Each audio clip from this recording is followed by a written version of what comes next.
people often ask me, sir, what is the difference between CFA and CA? CA में जो SFM, AFM है ना, उस पे जो फाइनेंस है और जो CFA में फाइनेंस है, उन दोनों में क्या डिफरेंस है? And I want to explain that to you by examples. CA में we are taught again and again to calculate NPV, to calculate IRR. CFA में the focus is not on calculation of NPV IRR. We are given the BA2 plus calculator, वो अपने आप calculate कर देते हैं. The focus is on the fact that NPV में discount rate क्या use करें. Can we use the firm's current KC or should we use another discount rate? NPV जो आया उसका implication क्या है, उसका shareholders wealth पे क्या effect है, क्या वो additive है कि नहीं है. NPV IRR में जो conflict है, Fisher in rate of return, तो कंपनी का अगर opportunity cost ज़्यादा है Fisher in rate से, तो प्रोजेक्ट कौन सा करना चाहिए, कमती है तो कौन सा करना चाहिए. वैसे ही CFA में they never ask us to calculate the value of the option by Black-Scholes model. तो CA में क्या होगा, Black-Scholes model का फंक्शन है C0 equal to S0 n D1 minus x by power RT n D2. फिर D1 का formula ln S0 by x plus R plus sigma square by 2 into T divide by sigma root over T. ठीक है ना, गुस्सा आ रहा होगा.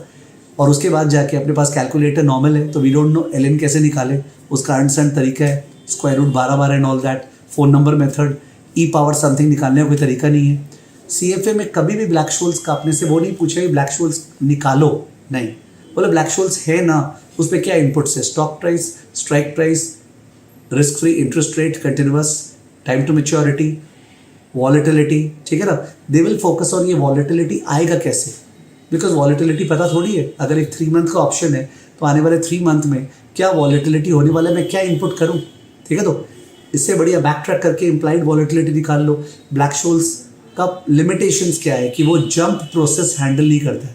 अगर कोई इमर्जिंग मार्केट करेंसी है जो बहुत जंप करता है तो Black-Scholes is a continuous model, it doesn't handle the same.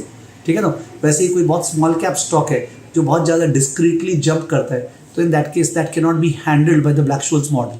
तो once again it is on application और अदर मॉडल्स कौन सा है जो अपने यूज़ कर सकते हैं. ठीक है ना, तो CFA प्रोग्राम में the whole point is that they are not imagining that we are producing people who would sit and calculate stuff, who would feed on the Excel and calculate stuff. No, we are building people who will have a creative mindset.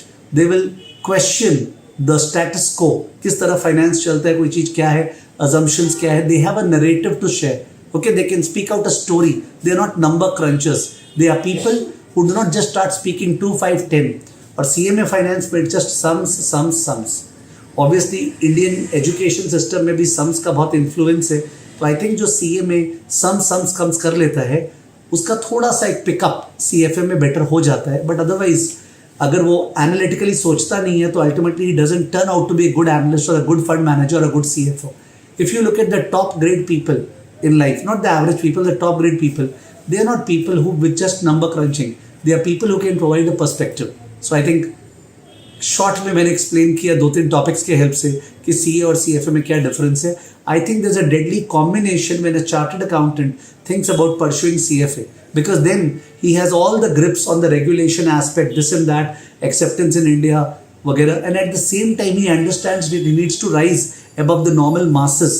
Okay, जो केवल number crutching कर रहे हैं और average से ऊपर rise करता है. वो जो बोलते हैं ना μ+3 सिग्मा और μ+6 सिग्मा, तो वो नॉर्मल डिस्ट्रीब्यूशन के टेल के अंदर घुस जाता है एज फार एज इस career and profiling is concerned.